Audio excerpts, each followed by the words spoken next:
Diving into today is, well, it's essentially a spiritual manual for high-intensity warfare. It really is. It's called Power Triggers of the Supernatural Yeah. by Busiwe Mosotloa.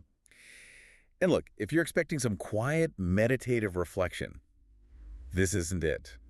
Not at all. This is loud. To give you some context, these are what are known as 3 a.m. emphasis prayers. Okay. They're rooted in the teachings of an apostle, James Fred Kawaya. And the whole premise is that prayer isn't just, a request, it's a mechanism. A tool you use to physically dismantle things. Exactly. To dismantle spiritual and physical obstacles. And that's a key distinction, isn't it? Yeah. Because the language here is so... it feels almost legalistic. That's a perfect way to put it. It doesn't ask, it decrees, it revokes, it arrests. Like a court order. Precisely. In this framework, you aren't begging for help. You are enforcing your spiritual rights. So take the first point in the text. I revoke every satanic decree upon my prosperity. Right there. It assumes there's an active, opposing legal force, a decree, that's blocking you, and you have to legally nullify it. It really personifies the problem. It's not just that you're having a bad month at work. The text actually says there are powers sitting on my promotion. And it calls out wasting spirits. Okay, for anyone listening who might not know the jargon, what is a wasting spirit? In this worldview, it's an entity or a force that's designed specifically to drain your resources. Time, money, that sort of thing. Exactly. Time, money, potential.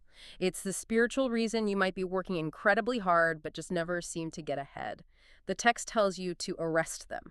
You literally take them into custody. You do. Yep. And it suggests these forces aren't just random bad luck. They might be inherited. Ah, that brings us to the bloodline part. I saw that in point 4. Yes, the concept of generational iniquity. It tells you to command fire against every waster in my bloodline and to dismantle ancient structures. So the idea is that my financial struggles today could be because of a structure built by my ancestors generations ago. That's the insight here. You're not just fighting your own battle. You're fighting a multi-generational war.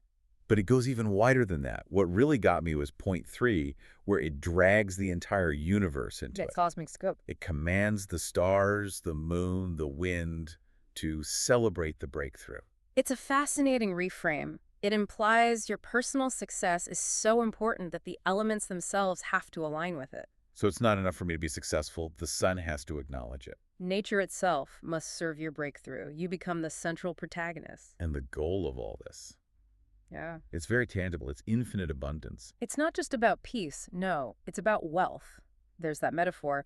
As the water fills the sea, so does wealth come my way. Wow.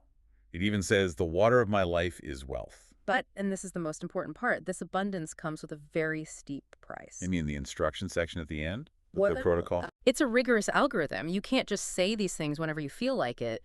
It has to be done for 100 consecutive days. Over 3 months. That's a lot of consistency. And strictly at 3 a.m. That's the kicker. Right. Why that time? Well, in a lot of traditions, 3 a.m. is the witching hour, when the veil between the spiritual and physical worlds is at its thinnest. Okay, that makes sense. But practically, it's also about sacrifice. It proves your intent.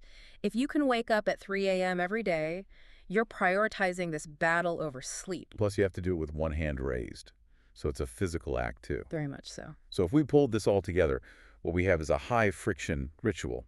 It's part legal defense, part ancestral healing. And part strict physical discipline, all designed to trigger wealth by framing it as a conquest, not as luck. Which leaves you with a really provocative thought about that timing, doesn't it? Is the real power in the words themselves, or is the breakthrough a psychological result of the sheer discipline it takes to wake up at 3 a.m. for 100 days straight? A very interesting question. If you can conquer your alarm clock, maybe you really can conquer the boardroom.